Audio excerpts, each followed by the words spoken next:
Hello, welcome everyone to another episode of Hot Tag. Myself, the Professor Scooter Ray, will give you the ins and outs of WWE's Clash at the Castle. But first, intro. T-A-G. Tag, very nice, very evil. That's tag shit. Free fall as I die through the kaleidoscope in my mind. No rope up to climb. Gotta remind myself that I'm fine. Mama, I don't really want.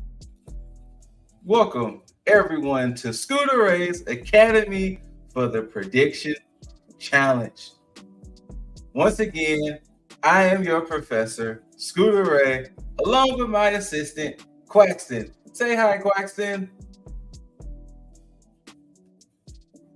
WWE put on another great PLE with Clash at the Castle, Scotland. See, Drew McIntyre's on the cover looking all angry, flaming sword. Very intimidating, wouldn't you say, class? Well, let's also address another thing in the room. You know, last week, I came and let y'all know that I had lost the Predictions Championship to one Juggernaut 097, and I vowed that the championship would return back to the Academy, and wouldn't you believe it? It did. It has. For the 11th time, I, the professor, have gained the championship.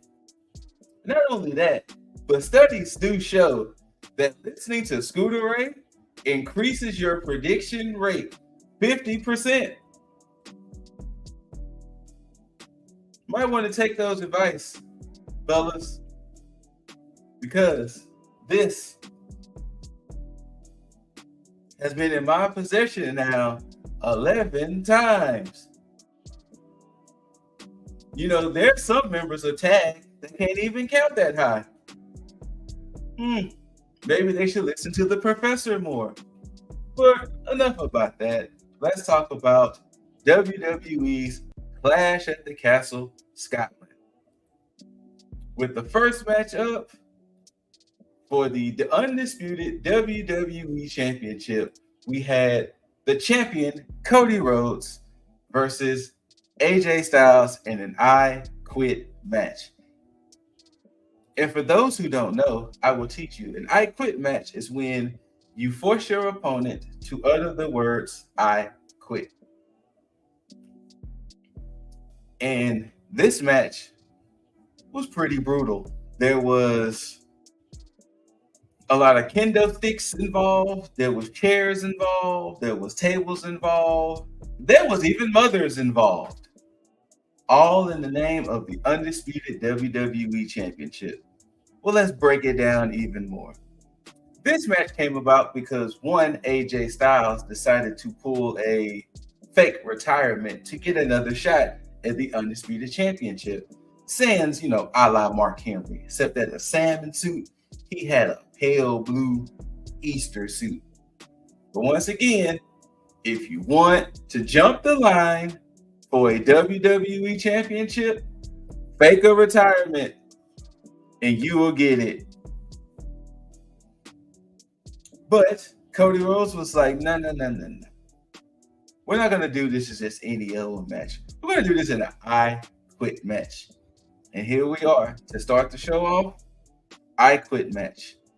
They fall up through the crowd, to the ring, outside the ring, everything.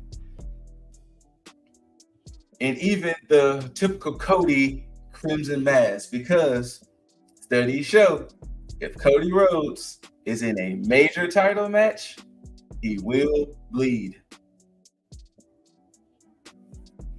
Work from the professor. But they got brutal. Never have I seen such savage display of just tools. Chairs are made for sitting, not hitting. Kendo sticks are made to teach martial arts and to help, not to violently wield against your opponent out of just discretion. And tables are made to just sit at and eat or do work or things like that. It's not meant to take one's opponent and slam them through there. And steel steps, they're in the name. They're meant to be stepped on, not used for weapons. And don't forget that. But ultimately, this match ended with AJ Styles being handcuffed to the middle rope because he used the handcuffs earlier on Cody Rhodes. And from that, he went out there and antagonized Cody's mom. She gave him 3 slaps to the face.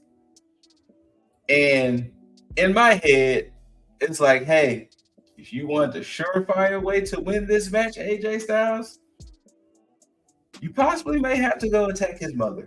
Not that I'm condoning it, but hey, in an I Quit match, if you want to win, you got to be willing to go there. And unfortunately, AJ didn't go there, and it cost him the W. But he was handcuffed to the middle ropes. Cody savagely used a chair against him, and Cody was like, no, this isn't enough. He went out, grabbed the steel steps. As he threatened to throw the steel steps at AJ Styles, AJ was like, no, I quit. Cody wins. AJ kind of still looked at, Cody still looked at AJ with steel steps in hand, and I'm gonna hit you with them anyway. Boom. Hit him with the steel steps. Cody is still a champ. As Cody was walking up the ramp, one Solo Sikoa, Tama Tonga, and Tonga Loa decided to attack Cody Rhodes. Therefore, it drew the attention of Randy Orton and Kevin Owens. It was a 3-on-3 scuffle with Cody, Randy, and KO coming out on top.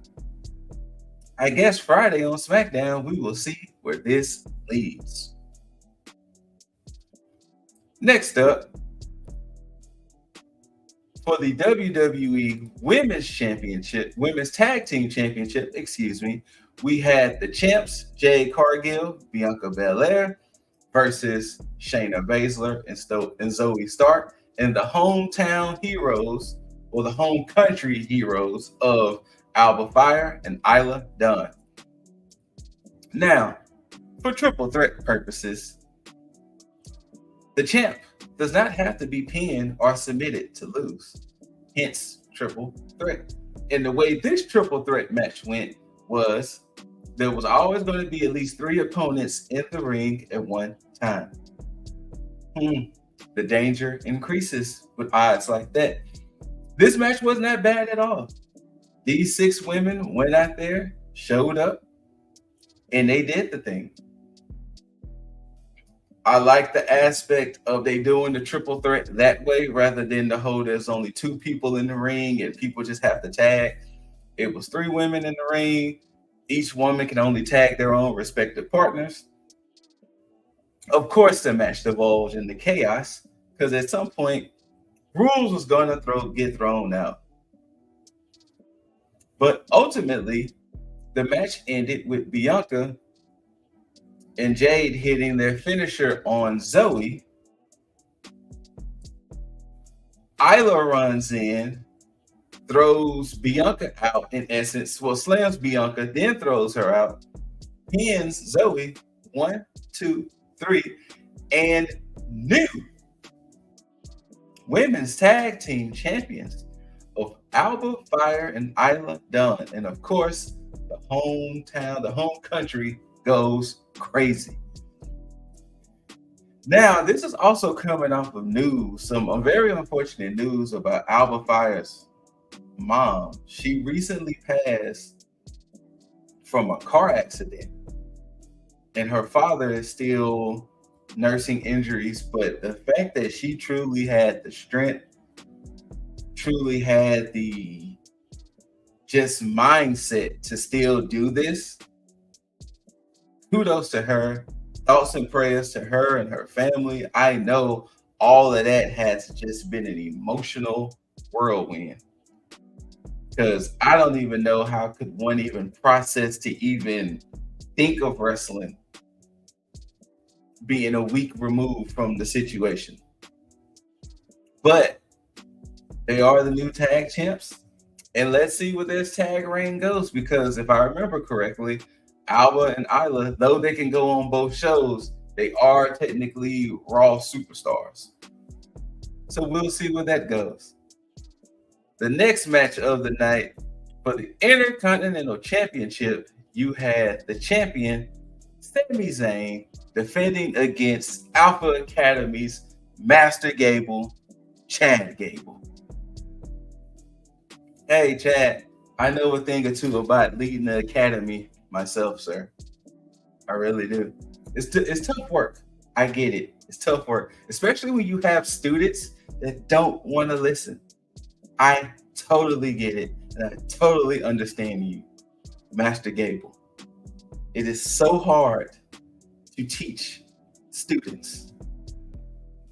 But besides the point, Chad Gable was accompanied by his prize pupil Otis and his other pupil Maxine Dupree. And throughout the match, of course, Chad wants them to cheat for him and help them out, but they was being stubborn. And ultimately, because of that, it was the downfall. It was a great match through and through, because, you know, the intensity of Chad been wanting to get this belt up off of Sami Zayn for the longest, and the fact that he just keeps coming up short, whether it was the one-on-one match, the triple threat match, and now this one. They was even alluding to the fact that this is probably going to be Chad Gable's last shot at the belt as long as Zayn is still champion. But the way the whole match ended up playing out was Chad wanted Maxine to hit Sami with the title. She wouldn't do it. She gets on the apron. She almost gets knocked off by a haluva kick, but it didn't happen. Gable hits the Chaos Theory German suplex on Zayn. He kicks out. Then a little bit later, he wanted Otis to put the paws on Zayn. He didn't. Then it led to Zayn diving on Otis, Gable diving on both of them. Then later on, Chad is hitting the ankle lock on Zayn on outside of the ring. Zayn pushes Sami. Zayn pushes Sami. Zayn pushes Chad up off of him, which causes him, Gable, to hit Maxine in her hurt ankle that she hurt when she fell off the apron. Was it last week or 2 weeks ago? Because she's in a walking boot during this. So he crashes into her. Otis is pissed now at Gable. He proceeds to pick Maxine up and was leaving. And of course, Gable is like, Otis, what are you doing? What is happening? He turns around, boom, haluva kick, 1, 2, 3. Zayn retains. Once again, Chad, I know how it feels to have students that don't want to follow your lead, that don't want to listen, that just, they could benefit from your teachings, but they just don't. And unfortunately, your pupils cost you winning your first singles championship. So I get it. I get it, Chad. I get it. But yes, Sami Zayn retains, and we'll see what's up next for Sami now, since Chad Gable technically is supposed to be out of the running. And the death stare he gives Sami Zayn. Chad just looked at him like, if looks could kill, Sami Zayn would have spontaneously combusted, or he would have just burst into flames if looks could kill. But hey, the next match is for the WWE Women's Championship. We have Bayley versus another home country hero of Piper Niven. Once again, these women showed up and showed out. I could appreciate the match. Piper was getting love. Bayley was getting love. Of course, Piper had Chelsea Green with her. Or should I say, Chelsea Green with her. And of course, Chelsea was going to try shenanigans because she wants her girl to be champ. But hell, 5 minutes or so in the match, she gets kicked out. So Chelsea's out of there. So of course, Bayley and Piper having a match. There was times, I will say, in this match that it could have went any way. It could have. Especially with the crowd kind of dueling between both Piper and Bayley. It could have went any way. Ultimately, a woman in a mask, in a Rey Mysterio mask, who was oddly dressed like Chelsea Green, comes back out to help Piper. And the announcers, well, Michael Cole especially, was saying that's Chelsea Green. And shout outs to Wade Barrett with the sense.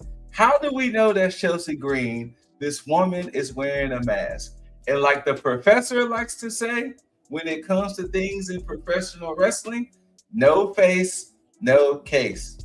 There is no proof that that was Chelsea Green in a Rey Mysterio mask. That is unfair to say that the ref threw Chelsea Green out. And that is unfair to say that Chelsea broke the rules and came back out in the guise of a mask. No face, no case.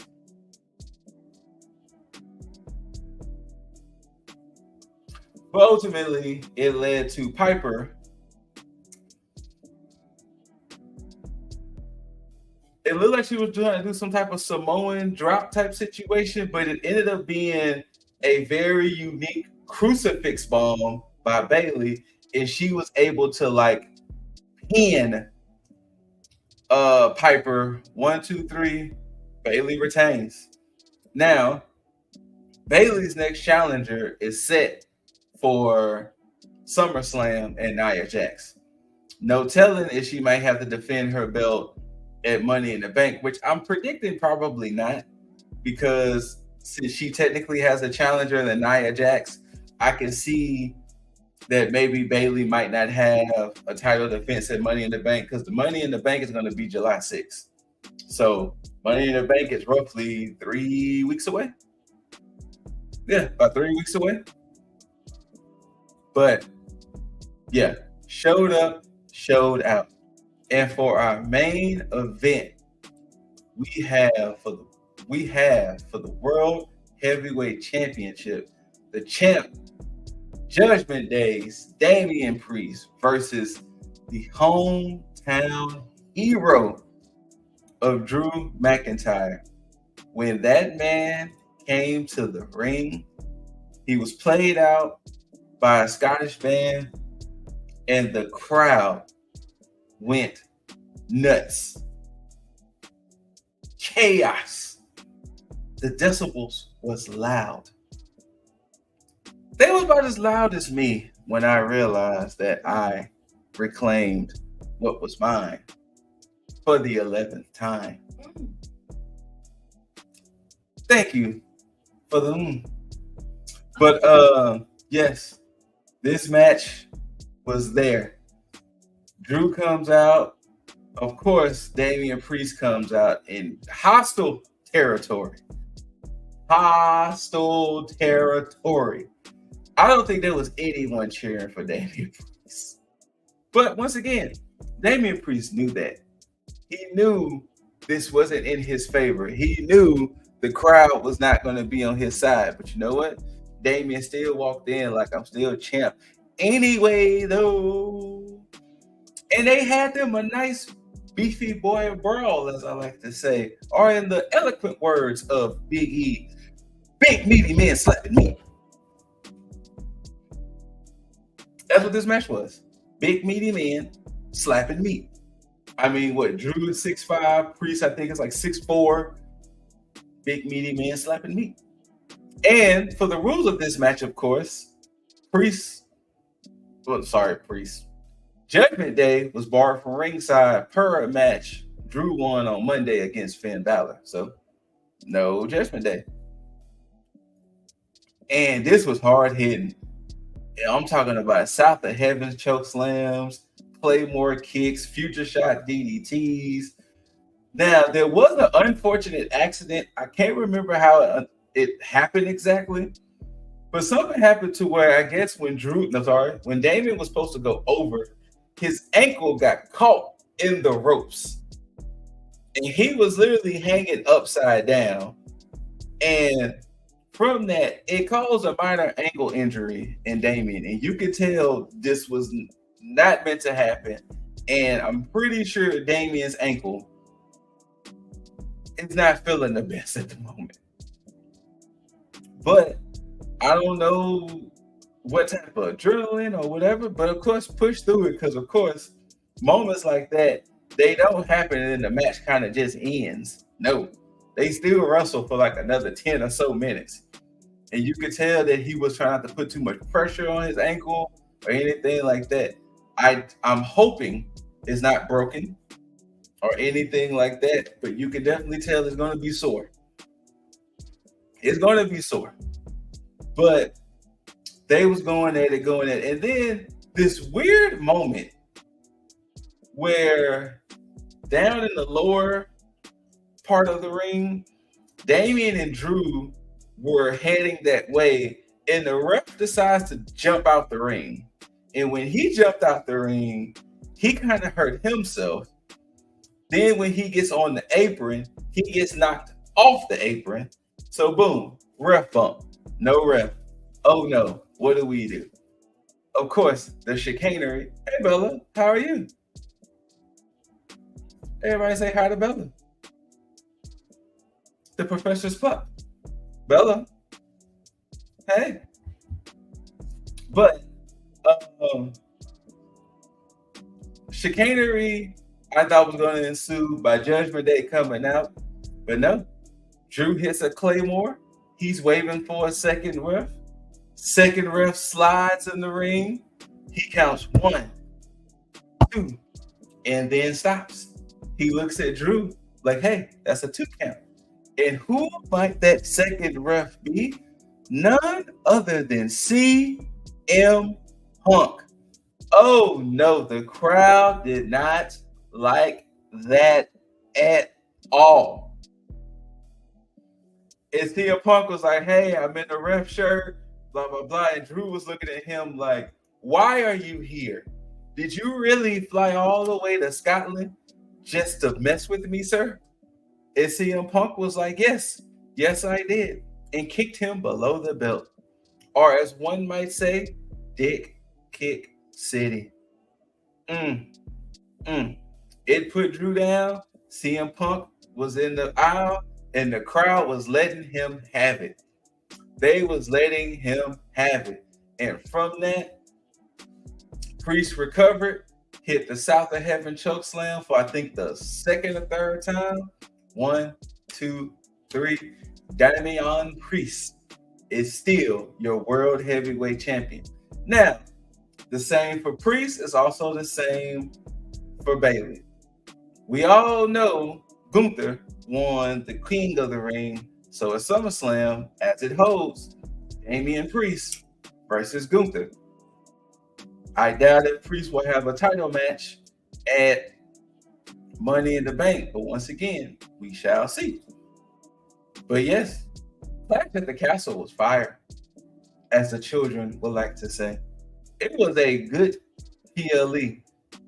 All 5 matches was invest worthy. Like, it wasn't one of them things to where you truly feel one match you can kind of just wave off. No, all 5 matches were good in its own right.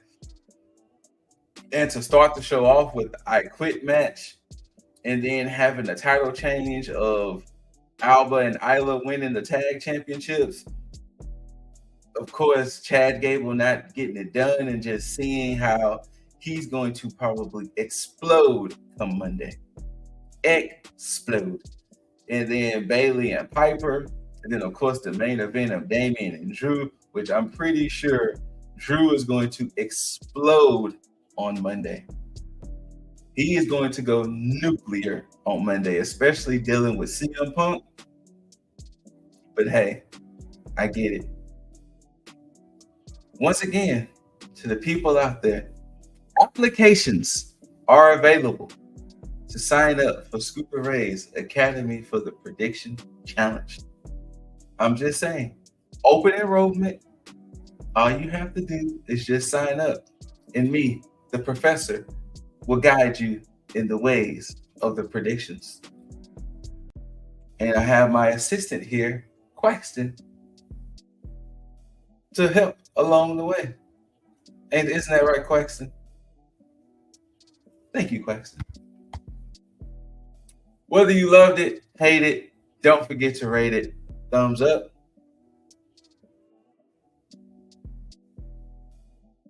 And after you do all of that, share it with your other friends. Comment. Let us know down below. What do you think of Clash at the Castle? Your favorite match or anything like that? Let us know down below if you want to sign up for the Academy of the Prediction Challenge. Hey, open enrollment. After that, subscribe to the tag channel. After you subscribe, you guys to tag that notification bell. You can be notified for any hot tags, quick tags, Dizzle moments, tier lists, tag me-ins, anything like that. Your time will not be wasted. And I can guarantee that. Shout outs to the other members of tags, aka the Prediction Challenge of Juggernaut 097, Lip Dizzle, and Jaeger Bombastic. Maybe if they listen to the professor more, they would be in a better position. But until then, ladies and gentlemen, love one another, take care of one another. Look out for your mental and physical health. And until then, we will see you next time. Tag out.